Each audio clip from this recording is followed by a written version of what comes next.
everybody. My name is Alan. On behalf of the crew, I'd like to welcome you to another edition of Bridging Heaven and Earth.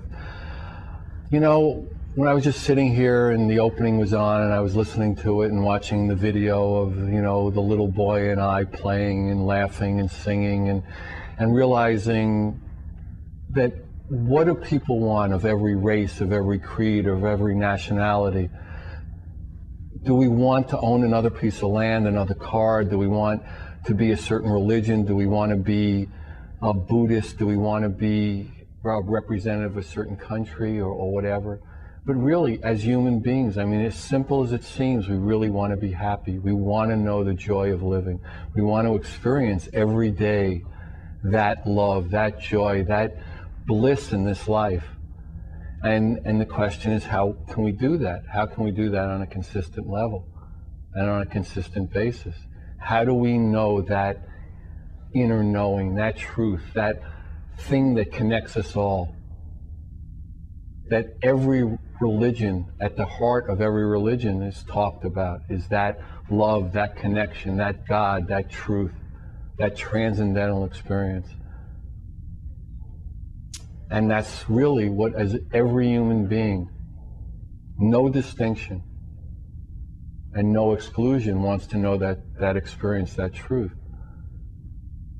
And yet, somehow in our lives, some more, some less, we're not having that joyous, that surrendered, that transcendental, that blissful experience of knowing that one true love, of knowing the connection between us all, of knowing the oneness.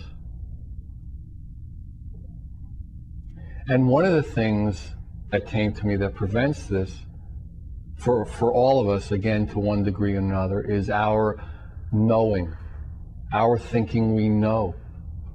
And then it struck me, you know, it's such an interesting thing. I said it earlier today, we were sitting around talking, is that, you know, here we are, all of us, every last one of us, are hurtling through space on this ball, this globe, this incredible planet Earth. You know, what keeps us here? What is the mystery of this existence for us? And yet what we try to make is everything reasonable in that. And if we could just let go, in a way, of that reason into that mystery, somehow through some set of tools, through some grace, through some magical experience or normal experience or some experience, and come into that world where reason is a smaller aspect of the infinite. And that's what we want.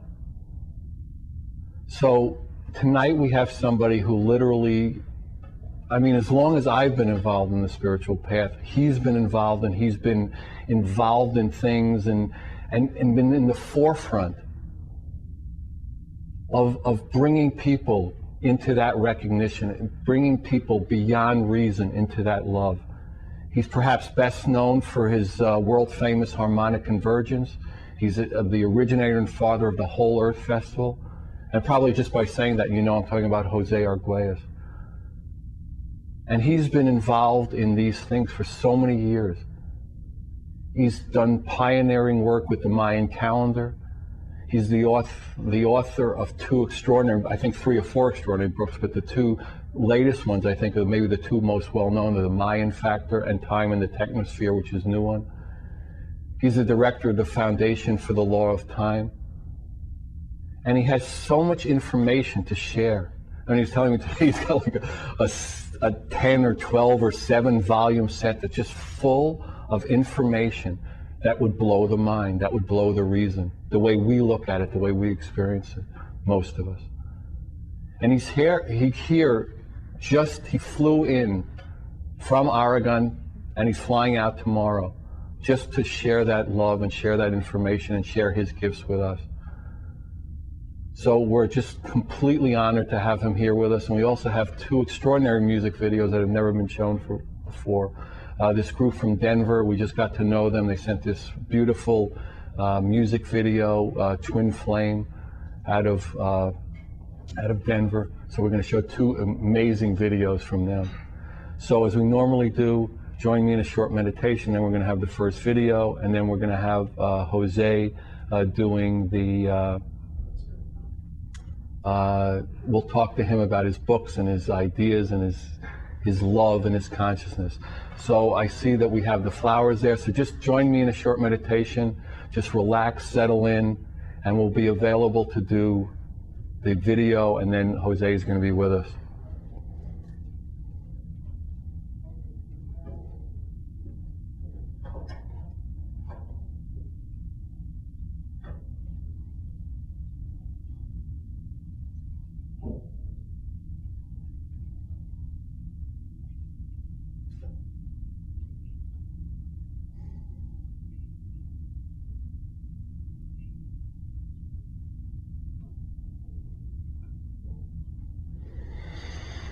Okay, thank you. So what we're going to start is tonight's show with a Twinflame music video. It's called Peaceful Warrior. It was written and performed by Twinflame, which is Rebecca Hilton and Wen Boley. It's from their CD, Peaceful Warrior, and the video was shot at the Peace Gathering concert in May of 2002 in Denver, Colorado. So, Peaceful Warrior.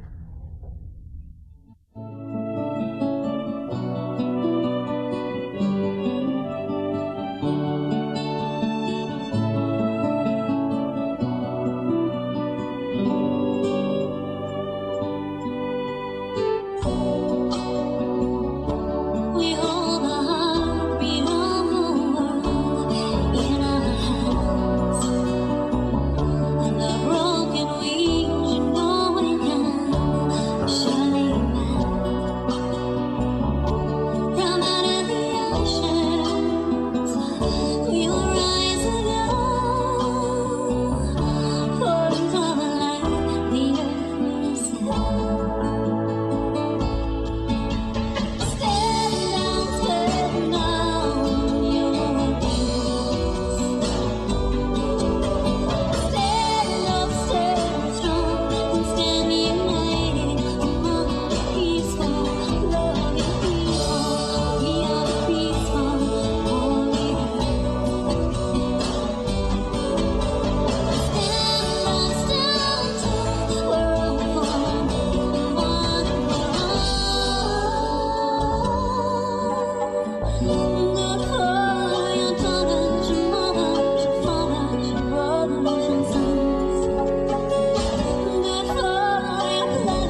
with José. Welcome, José. Thank you so much for coming. Hey, it's a really great pleasure to be here, Alan, to say the very least. Yeah, it's great. So we were talking earlier today, and from an early age, you had experiences at 7 when you went to the top of a pyramid in Mexico that kind of led you onto this path. Why don't you talk a little bit about it? Actually, it was when I was 14. When I was 7, I got put on the path of being an artist. When I was 14, my father took me back down to Mexico where I'd lived as a youngster, and all I wanted to do was go to the pyramids. I'd seen some books in his library, and we got down to Mexico City. We drove from Minnesota to Mexico. This was back in 1953 in the summer, and we got out to the pyramids at Teotihuacan, place where the gods touch the earth. That's big, big, big ancient pyramid city, and they're the large pyramid. They're the Pyramid of the Sun, which is as large as the Great Pyramid at Giza on the base, not as tall. Steps go up, but I ran up those steps. I said, hey, I got to get up there. And I got up to the top there before my brother and my father and my uncle. And I looked down and I saw, wow, this is really something. I thought of Mexico City and I thought of where this was. I said, that's two different worlds. They're happy about Sears and Roebuck there, but this is something else. And as I'm sitting there looking at that, having those thoughts, like I'm having a big white light type of experience, kind of a recollection of purpose, of destiny. And I knew at that point that my mission, my destiny in this life was to bring back the cosmic knowledge that helped build that city and bring it back into the modern world, because my hunch was that the people in the modern world were going to be needing that cosmic knowledge. And that was my purpose. And then this you knew at 14 was clear to you? 14. Totally clear. I got back to my hometown in Minnesota. I had a job at the public library, filing books, and there it was between Ouspensky and something else. Sylvanus Griswold Morley's Civilization of the Ancient Maya. And I looked at that and I said, that's the one. It had a chapter on the calendar and astronomy and mathematics. I learned the mathematical system. I started studying the calendar, and I knew that was the path for me. And then to complete kind of a cycle, I mean, after you were involved in the Harmonic Convergence, after you were involved in Earth Day, I mean, really extraordinary events of our time. You went back there 49 years later with elders. Why don't you tell that story, and then we'll go into what kind of information you want you to impart. Yeah, I followed this path and all those things, like the Harmonic Convergence, that was all part of the prophecy. And it turns out last year, 2002, around March 3rd or so, I was down in Mexico. I thought I was going to be planning a ceremony for people in my group in the peace movement I'm leading. And instead it turned out that a group of elders, the guardians of the earth, group of 9 indigenous elders, shamans from different tribes in Mexico, had gotten word that they were supposed to honor me. And there I was marching up and down Teotihuacan. I got to the Pyramid of the Sun. The same one you were 49 years before. 49 years before, same place. They took me up to the top there, and a great, great ceremony, and they gave me a beautiful, beautiful sacred staff like I'd never seen before, obsidian and onyx and a lot of beautiful sculpted stuff on it. And that was given to me. They said that in their teachings and their prophecies, they knew that in this end time that there would be someone who would come along who would have a new knowledge based on the old knowledge, but a new knowledge, cosmic knowledge, that would renew the tradition, that would renew the people of the earth, and that person was me. And they honored me as being what they called the closer of the cycle, because we're talking about the cycle that ends in 2012. That was a very mind-blowing experience, Alan, life-changing experience for me too, because I sat up in that pyramid and I said, wow, 49 years ago I had this vision, and here I am, and these elders are honoring me for it, and I held my vision. So it's very, very powerful. It's very great to be alive and to have this mission and to have this sense of purpose for the people of the earth. Okay, well, just what are you supposed to tell people? Here's a venue for it. Go boy. Yeah, hey man. When we say closer of the cycle, okay, when we say 2012, we're talking about the knowledge of the Mayan calendar, as it's called, though that's a really, really one-dimensional word for a system that is so rich in mathematics, prophecy, and understanding of our place in the cosmos. The Mayan word for human being, Winklil, means cosmic vibratory root. We're supposed to be cosmic vibratory roots, but we're stunted, and we're stunted from realizing that because the truth is that we are living in the incorrect time. The Mayans were the masters of time. They had 17 or 19 calendars that they used simultaneously. That's because they knew time is the factor of synchronization. Time is what synchronizes us. The harmonic convergence worked. Everybody got synchronized that morning. It was a synchronization event. So the point of it is that we're at the end of the cycle. Everyone knows, something's going on. This is the end time. Is it going to be an apocalypse? What's going to happen? The Mayans say that December 21st, 2012, that's when the cycle closes. What cycle? Okay. The 5,125-year cycle of history, 26,000-year cycle of the sun going around, the earth going around the ecliptic, and an even larger cycle, 104,000-year cycle. All these cycles are coming to an end. We are living in a really, really powerful, momentous event in time at this moment. So the closure of the cycle, it means that the closure of the cycle, that said, just keep doing what you're doing, follow the red road. The red road is the road, the good road, the path of truth to 2012. And announce to people the time, that we have to change the time. We live in a time of war and in a time of chaos. The time of war and chaos is locked up in the simple calendar we use every day. A calendar is a programming device. We don't understand that.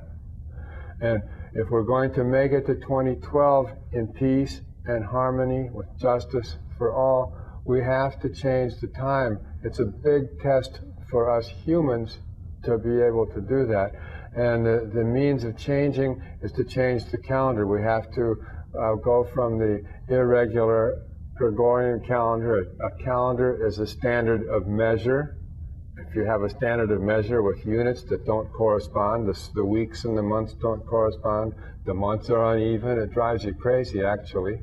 You couldn't, if you built a house with a standard of measure like that, it would be a very crooked house. And in many ways, the house that we live in the world today is a crooked house. How did we come to go from a Mayan calendar to this irregular, disharmonious calendar?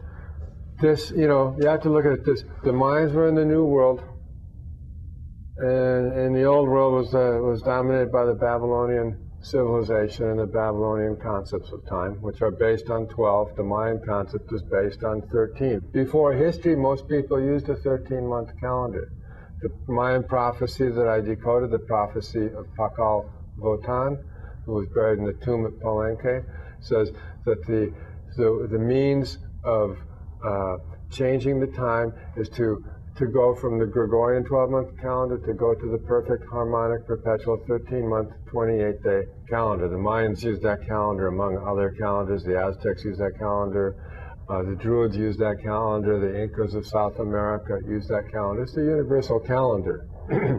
And the point is to make it to 2012 in peace and harmony. The message is we have to change the time. You change the time by changing the calendar. When you change the calendar, you change the program. Like the Gregorian calendar program is full of static and chaos, confusion, injustice, oppression, all of that stuff, inequality.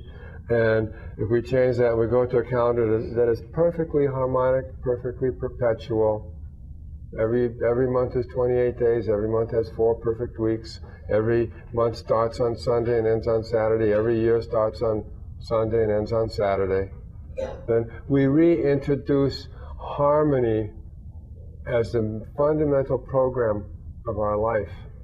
And the point is that we are now up against the final moment. We are in the final moment. We're entering a point where we are going to be going into the final window when we can make this shift. And that's this window occurs between November 8th this year and July 26th, 2003. 2004. Yeah, yes, from 2003 to 2004. To 2004, correct.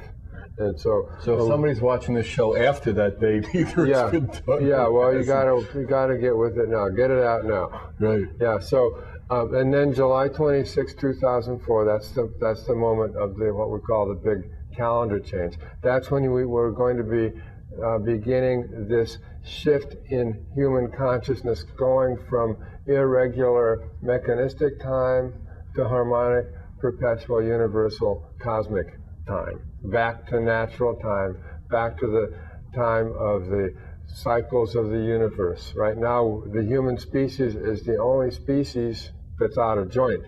We're totally out of order. We're out of order because we're following a mechanistic time combined with, which is the clock, combined with the irregular time of the calendar, which creates a very crazy-making, accelerating process. Everyone is experiencing acceleration of time. Everyone is experiencing acceleration of consciousness.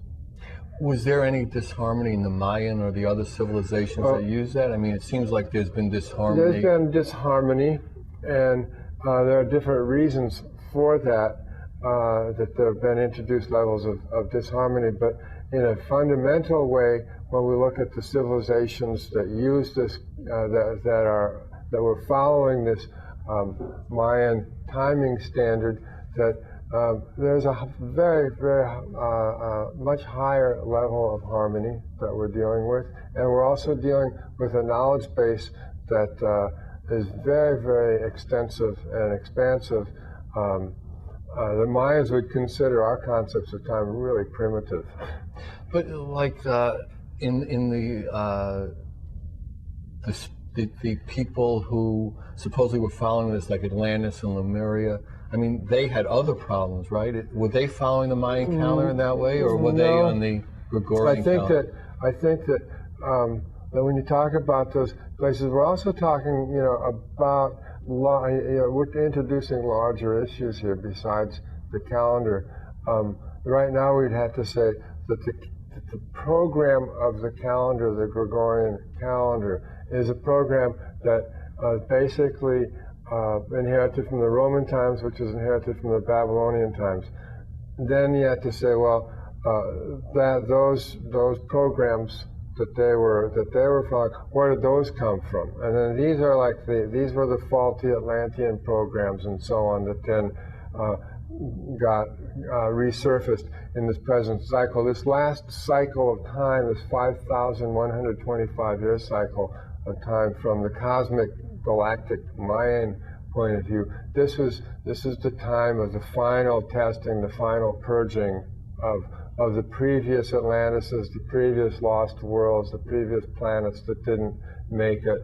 That all that karma, all of those programs, all those faulty programs, are now playing out their last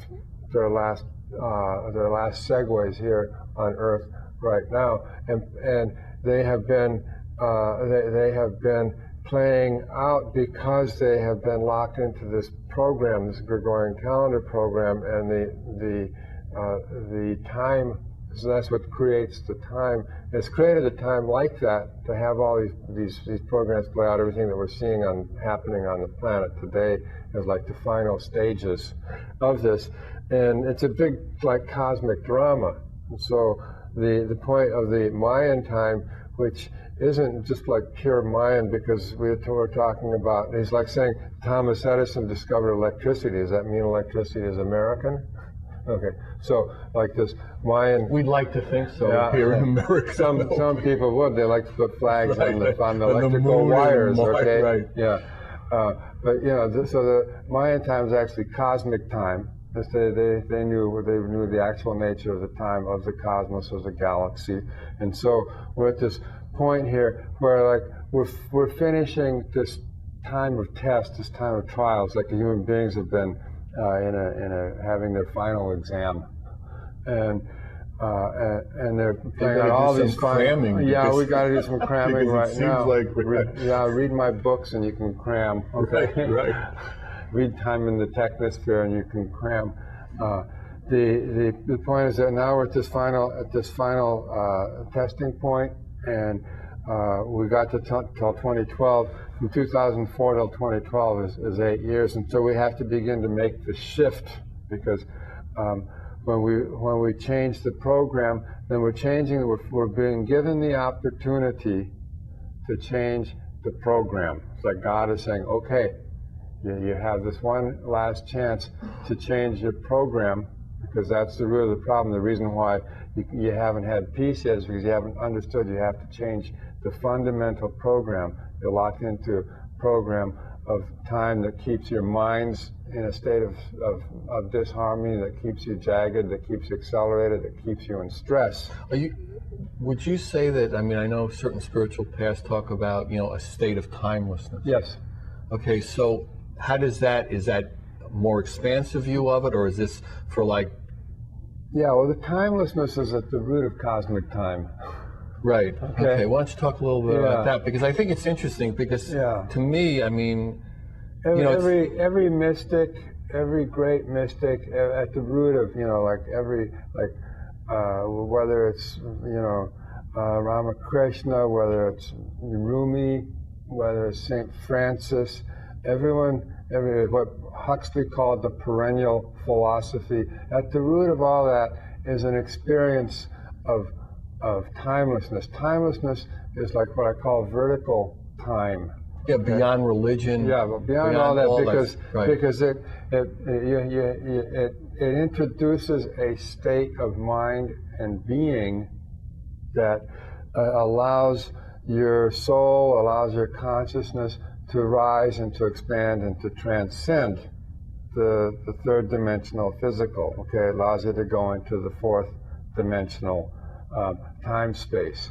And when you look at what we're talking about, cosmic timing standard like the 13 moon 28-day calendar, when we say perpetual, that means once you introduce living on that, after a certain point, that perpetual time gets you to timelessness.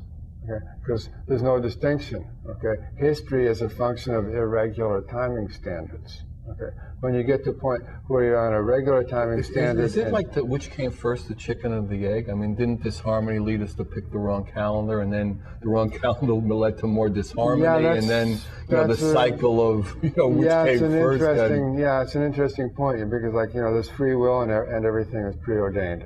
Yeah, I know. Okay? How do you deal with that? So, how do you walk the razor's edge of those two? Go ahead. You got about. Explain how you would walk the razor's edge between those two. Yeah. So, but actually, both are true. I was reading a quote from John Lennon. John Lennon said, I know everything is free, but it's preordained too. He was onto that, and that's part of the paradox. The dualistic mind can't deal with the paradox.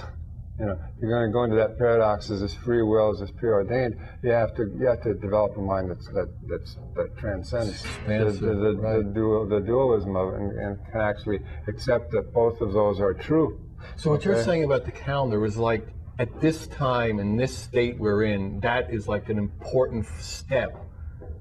Because ultimately we want to be in the timelessness, because it doesn't matter, with all due respect to all this stuff. I mean, we don't care if it's the 31st day, the 28th day, if we're in that state of timelessness. But the thing is that we have conditioned ourselves so long by irregular and mechanistic timing standards. That affects our mind. It's like you've been wearing shoes that are too small. They're cramping your feet. Well, you got to get out of them and put something else that helps make them strong and better. And maybe in the end you get rid of the shoes altogether. Right. Okay. It's kind of like that. So we have to make we've become so almost immune to harmony. We don't know what it feels like. Yeah, we don't know what it feels like. So we have to get used to harmony again. That's the whole point of this calendar. So you're saying this calendar change is a big tool to reinvigorate the experience of harmony for people, that is an impediment. Absolutely. Not that people haven't broken through that impediment throughout history, the one or two, but for a whole species. For the whole species. The whole species has never been unified in a harmonic standard. And the opportunity exists today to become unified in a harmonic standard and to experience harmonic unity, harmonic synchronization. And this is what we want. That's what everybody wants. Everybody wants, like what you were saying at the beginning of the show. in your meditation. Everyone wants to live that joyous, blissful life every day. It doesn't matter who you are, doesn't matter what boundaries there exist. Borders will disappear when we live in harmony. Governments will disappear when we live in harmony. Right, those illusions. Yeah, those are all illusions that keep us cramped, and they're all fixed and rooted in the calendar. Everything, So you would say, see, it's just like, again, it's like the chicken and the egg. So, but you really think that that our disharmony is so much caused by that conflict? Well, let's think about that, and we'll show the other video, which is an interesting video, because it's called How Long? You know, how long are we going to be like this? It's perfect. And again, this is by Twinflame, Rebecca Hilton, and Wen Boley. It's from their CD Peaceful Warrior. Okay, so it's How Long? If you would let your minds drift back in time to a critical turning point in human consciousness, a morning last September.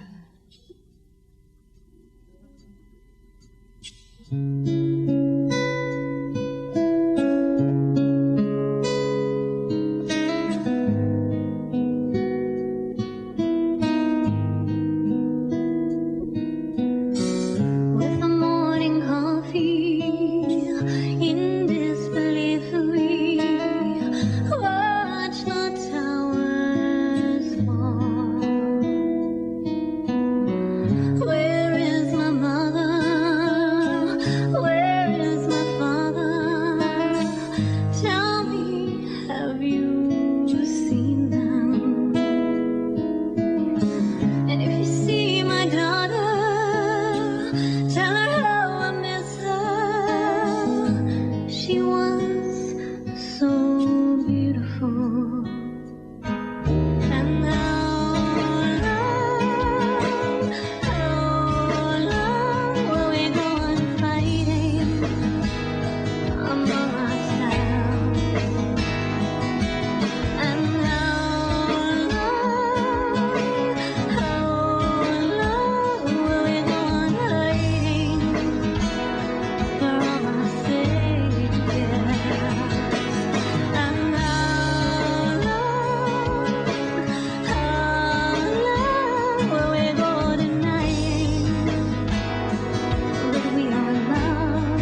Back on the set with Jose.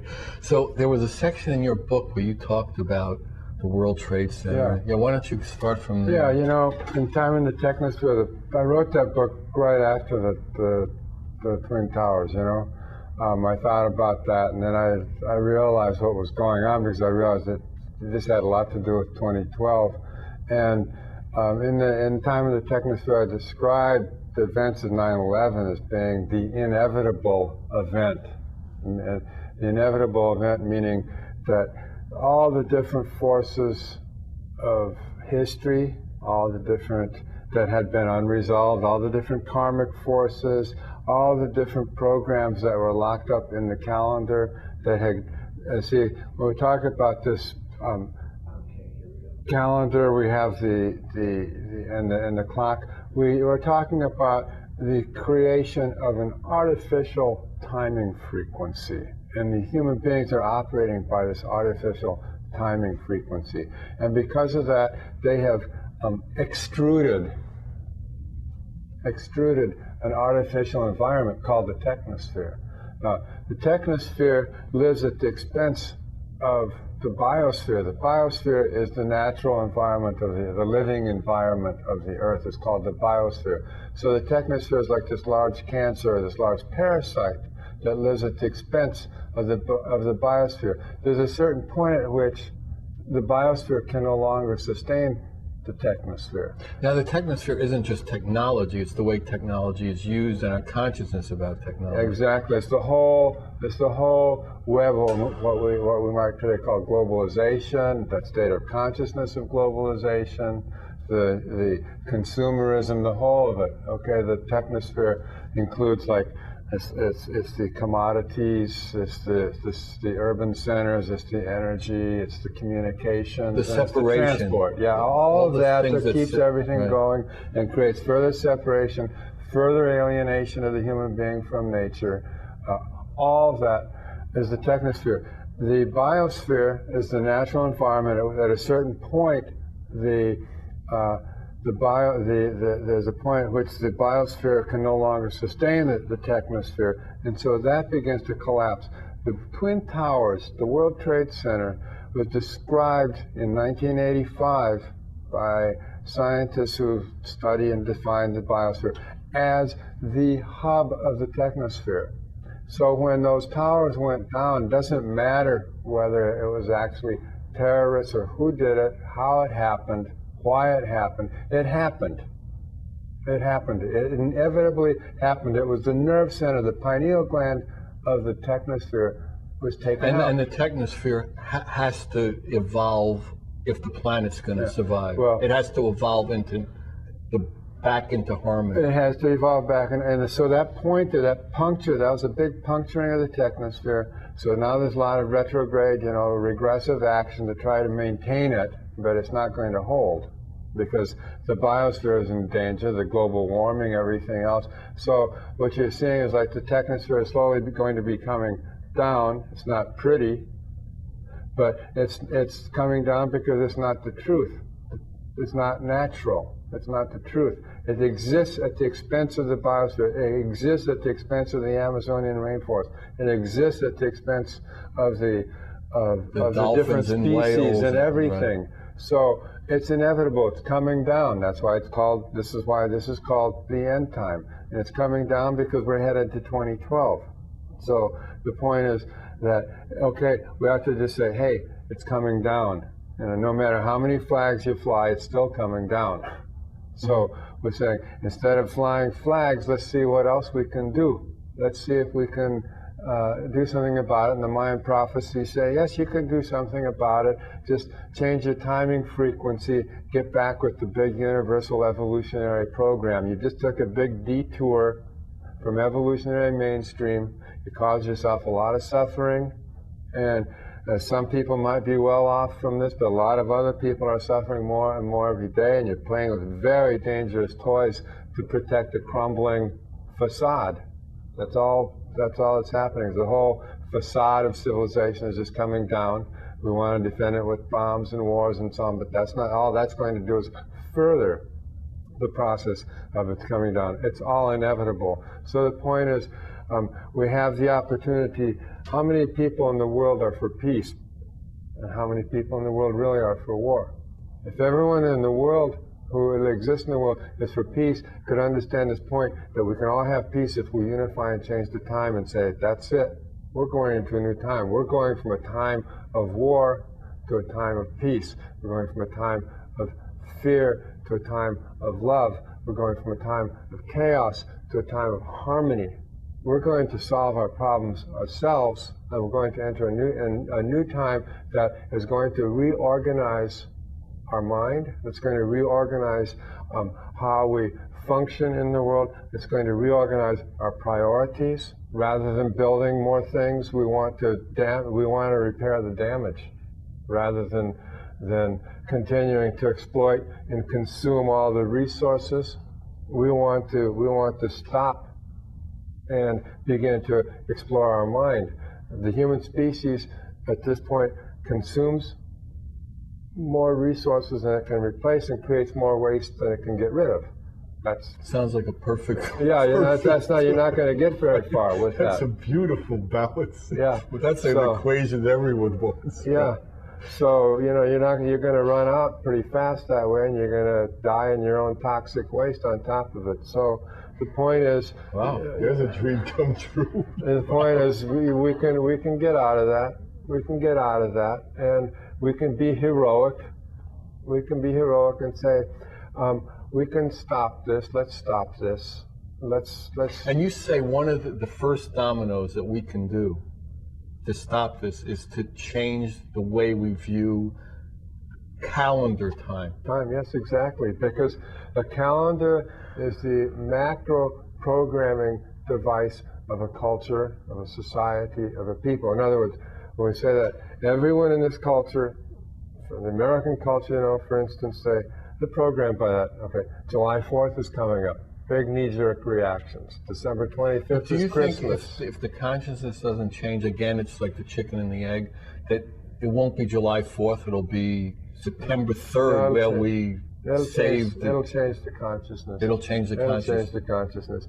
I talk to people on airplanes, I talk to people everywhere who never heard about this, and usually they say, we're going to change the calendar, and the first thing they say is, what's going to happen to Christmas? Yeah, no, I was a little concerned about all the horoscopes. If I'm not in Pisces anymore, what's my life about? This is the time of the big change. It changes us, or we change. We can change, and before we get totally changed in the wrong way. Okay, it says in the Quran, it's not difficult at all for God to change. To remove you and put another people there. Okay, it's not difficult for us to be erased from our program because we're not getting the lesson, or we can be courageous and say, oh, I think there's a point here. Let's change the program and see what happens. Shift our priorities and begin to make this shift. And I guarantee you that just the very act of getting together to make this change will synchronize and unify so many people that it will stun the governments and stun the corporations and say, hey, there's a new thing happening on the earth. To change the calendar is actually an evolutionary act, and it's an act that furthers the mind. You say, when there's the biosphere and the artificial construct of the technosphere, what comes after that in the evolutionary scheme is the noosphere. That's the mental field, the unified mental field around planet Earth. Teilhard de Chardin wrote about this. The Russian scientist Vladimir Vernadsky wrote about this. Both those guys coined the term, actually, in Paris in 1926. And the noosphere is the next stage of evolution. We've gone as far as we can go on the physical plane. The only place to go is in the mind and in the spirit. And because we've been so materialistic, our mind and spirits have become stunted. We got to expand. The only place to go is to the spirit and the mind. And that's the other point is we haven't understood time. Time is of the mind. Time is of the spirit. Space is physical. We can see it. We can look at it. We can touch it. We can taste it. We can smell it. We can feel it. But time is of the mind. We haven't explored time. Time is where we're going. Time is where we are. And at the center of time is that timelessness you're talking about. We all want to experience that. We want to have that as the central program of our society. But we're not going to get there until we change the time. So we either change the time or the time changes us. The time is changing us very rapidly right now. And the opportunity now exists to change it. Is there another avenue into that harmony? Is it, in other words, can something else be changed? As far as you look at it, let's say we keep the same calendar with Christmas and July 4th and all that. No work. No other way. You know, if everyone did 20 minutes of and got bumped off the ground or whatever. No way. Nothing happens. We've got all the spiritual teachings in the world exist right now, and we're farther from unity, we're farther from peace than we've ever been. You would say? Yeah, I would say. I'd say right now that the situation is so dangerous. You know, but I know. I mean, we've done global peace meditations. We've got, you know, we've tried. But you don't see it as like all those things are like reaching out to the you know, like the 100th monkey, and we're up to 93, and it doesn't look like anything's happening. But somehow you got to change the. See, the thing is, you can pull together everybody who's doing good, everybody who's working for. They're peace. all in this room, so it won't take long. Everybody's working for good, doing good, working for peace. And they're all in their different stream. Pull them all together and say, do you want to do one thing that's going to change the way people think, that's going to make the paradigm shift, make this change of calendar. It's the only thing. So in other words, the prophecies you've been told is that's the central part. Period. Wow. Okay. Go. Yeah. Hey, because it's the time. I'm telling you, we haven't thought about it. The Mayans thought about it a lot. I'm a galactic Mayan. I'm on Earth here to give you this message. That's all. It's just as simple as that. Change your time and you'll save yourself.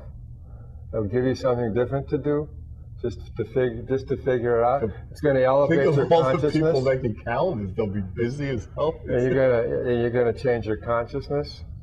You're going to change your consciousness. Okay, explain the path of changing the calendar into changing the consciousness. Yeah. Okay. What's today? Today? Yeah, what is today? What day is it today? It's Friday, June 27th, Earth time. Okay. 2003. Okay. Yeah. Well, that's one program. What if I say today is the cosmic moon, Dali 1, the first day of the cosmic moon. It's the day. It's also Kin 125, it's red galactic serpent, and it's the red planetary moon year. That's going to change your consciousness just to contemplate what that is and say, we're never going to have June again, we're never going to have April again. Okay? That's going to change the way you think. Albert Einstein, before he died, he said, since the advent of the nuclear age, everything has changed but the way people think. And because of that, we are drifting towards catastrophe. If you want to change the way people think on an everyday basis, really change the way they think, change the calendar. It's going to change the way they think. It's going to, because if all of us understood, like, I mean, could you say that, you know, these are just like constructs, and it depends how deep the constructs go? In other words, if you and I were trying to meet somewhere, like we were, you know, I was picking you up at the airport. If you and I both knew that, you know, this plane was coming in on the wizard, the red wizard day, and we all had an agreement about that. I mean, you wouldn't want to show up on the red wizard day, and I was showing up on the white lotus day, right? That'll be a long wait. So how do we, come to an agreement? Isn't part of what all these things are is an agreement? You know, that we wear clothes most of the time. It's kind of an agreement. Now, whether it's a right agreement or wrong agreement, we could do that. You have to understand something, okay? Probably a lot. Yeah. This matter of time and this matter of calendars is far deeper, actually, than when we're going to meet, okay, or setting up appointments. That's how we think of it. It's actually, we don't understand that or the time we're living locks us into the third dimension, where that's why we have so many efforts at getting spiritual courses or doing this or that to get a little peek into the fourth dimension. But if you know, listen, let me just finish this. That when we're talking about the harmonic standard of the 13 moon 28-day calendar, that is locked into a fourth dimensional experience of time, which actually has graduated levels and layers of elevation of consciousness that most people right now wouldn't even dream exist. And so I'm just saying that by not taking this opportunity, we are forfeiting the possibility of expanding our consciousness in ways way beyond what even the greatest mystics and dreamers have conceived of. We're talking evolution. It's an evolutionary step. It's not just like saying I'm going to buy a Toyota instead of a Chrysler, okay? It's not like that at all, okay? It's like it's trading in an old paradigm for a new paradigm, and the new paradigm is a paradigm of time and not of space. The new paradigm is a paradigm of spirit and not of matter. And we're talking about a qualitative evolutionary shift in consciousness. And just to come together and synchronize on this point, just as an act of goodwill, as Gandhi said about the calendar reform movement in the 1930s, he totally approved of that calendar reform movement because it brought people together in peace on a matter that transcends all the differences. I was talking in Europe and at one time and sometime in the 90s. I think we only have 30 seconds, so whatever you want to say in 30 seconds, go get them. And a Palestinian came to me and said, do you think if we introduced a calendar that we would have a higher point of dialogue? And I said, yeah. And he said, I think you have a point. Let's try it, okay? That's a good plan. Yeah. All right, so we're coming to the end of the show, and obviously an enormous amount was said, an enormous amount of energy was vibrated out. So, I hope you take the show, because I think so much was said that really you should sit with and listen to. The book is Time in the Technosphere. If you want any information, Alan, 805-687-2053. Good night. God bless you. We love you. Come again.